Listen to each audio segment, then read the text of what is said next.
I thought, I know what I'm going to do. I'm going to set up a party. I'm going to call it the Brexit Party. But given that it's the most Googled word in the English language, I wonder whether the Electoral Commission will allow me to use the name. Well, they have, and you are here today at the birth, at the launch of a new force in British politics. Welcome to the Brexit Party.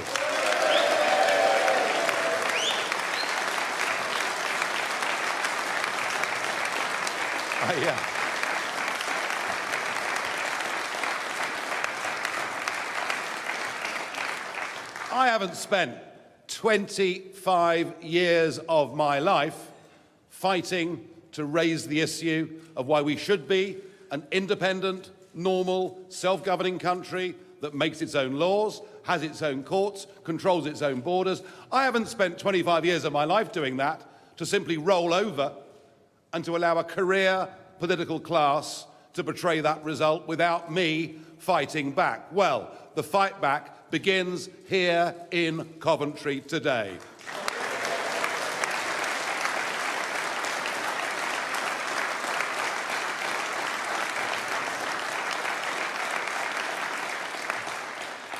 And I think what's happened is our two-party system simply can't cope with Brexit. I think our two-party system has been exposed, frankly, as being unfit for purpose.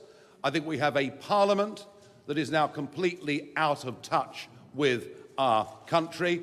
I think politics is broken. And I want to say this.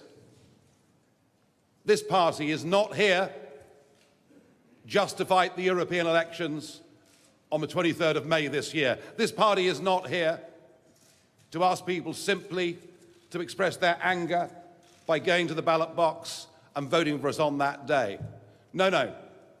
The 23rd of May is the first step of the Brexit Party. Our task and our mission is to change politics for good, to change all aspects of politics in this country.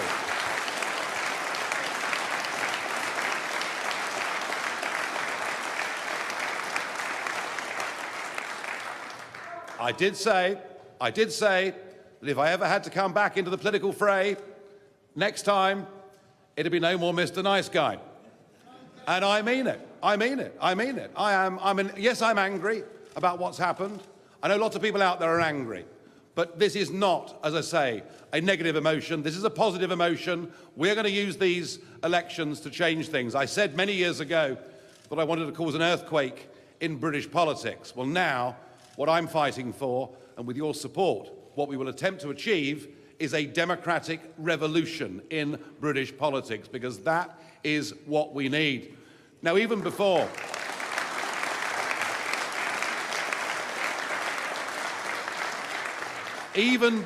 we've launched the party, one or two very interesting and exciting things have begun to happen.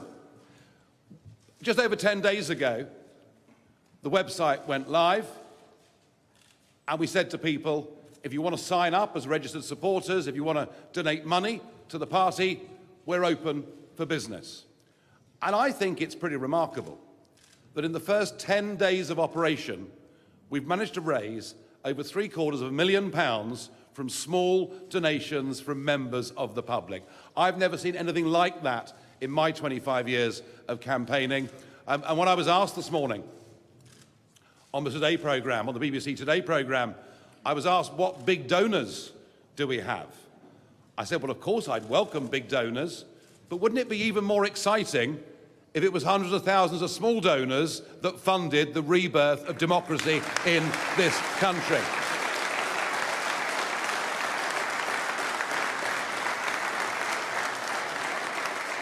Because that is what it's about. It's about democracy. Our democratic decision is being willfully overturned. And this is coming in the country that has what was once called the mother of parliaments. And I can tell you that all over the world, our friends, and I do know one or two quite highly placed politicians in some other English-speaking countries of the world, and all over the world, people look on with incredulity because they still think that we're a great country. And the funny thing is that we, the people, still think that we're a great country, but our leaders are happy to continue down the path of managed decline. I genuinely believe right now, this nation, we are lions led by donkeys.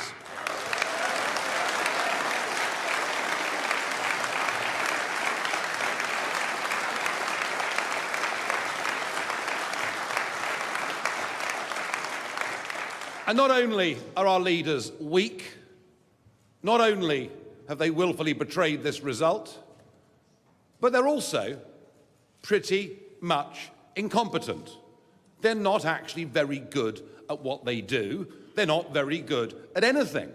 Too many of them have been down the path of going straight from Oxford to become a researcher, to become a member of Parliament in their late 20s. They've got no experience of the real world. They are classic career politicians because to them, getting re-elected matters more than anything else. They're not in politics out of passion. They're not in politics out of a cause. And in many ways, you can understand why career politicians would embrace the European project. It's a wonderful safety net for anybody that fails in national politics. But they do look incompetent. And what I've been astonished by with the Brexit Party is the quality of people who've now decided enough's enough.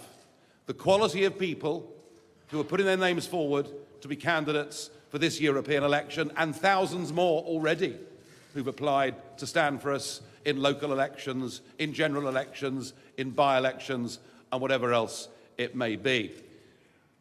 And I also want to emphasise that amongst this remarkable talent we've got from men and women who will be standing on our list, and I do believe that the list that we will put before the British public on May the 23rd will be the most impressive list of candidates any political party has ever put before the British public in history. I genuinely believe that, and I mean that.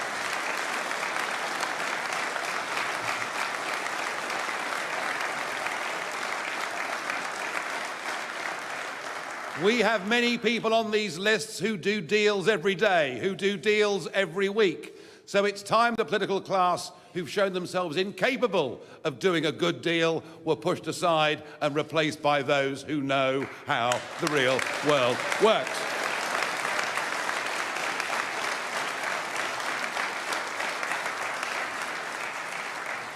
Of course, there'll be questions about broader issues of policy, and we'll come to that in time. But for now, we are focused on the 23rd of May. For now, we are focused on this question of democracy, this question of trust, and indeed, this question of competence. How are we going to do? Well, I don't know. But I have been to the bookmakers this morning. And I remember in the run-up to the referendum, when it was 4-1 against Leave winning, and I went into a bookmakers in London and put down a bet on how everybody thought it was so terribly funny. Well, I did manage to collect my winnings.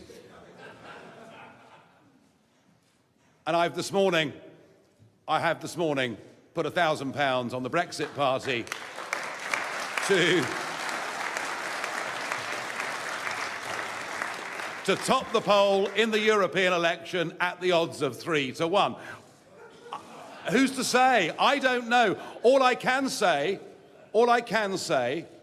is this first step in our journey to change politics for the good, this first beginning of this fight back, all I can say is we are going to provide the British people with a decent, respectable, competent political vehicle that they can believe in and they can vote for. And after that, well, it's not up to us, is it? It's then up to the public in this country.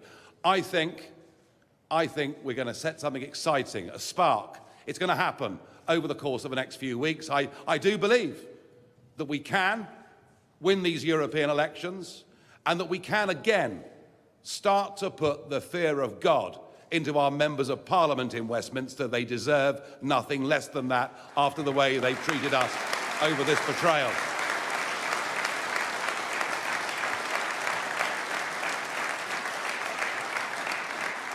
I really do believe that Britain needs the Brexit Party, and we'll do whatever we can over the course of the next few weeks to provide that respectable vehicle for those who want us. And let's just remind ourselves what this referendum was about. It wasn't about some economic prognosis from the CBI that we might be worse off, or a view of many of the entrepreneurs that support us that we're going to be a lot better off. It wasn't about that. The referendum was a very simple choice. Did we wish to stay part of a political union, or did we wish to become an independent, self-governing nation? And we, Leavers in this country, none of them have changed their minds. In fact, in many ways, the Leave vote has hardened in this country. And there are equally many people who voted Remain, who believe that democracy is so fundamental to this country, to who we are as a people, that unless the will of the people is carried out, something would have changed in our nation forever. So I think, with a bit of luck and a following wind, trying our hardest, I think we can turn this around. I know this is a battle that we shouldn't be having to fight, but we are having to fight it, and we are going to win it.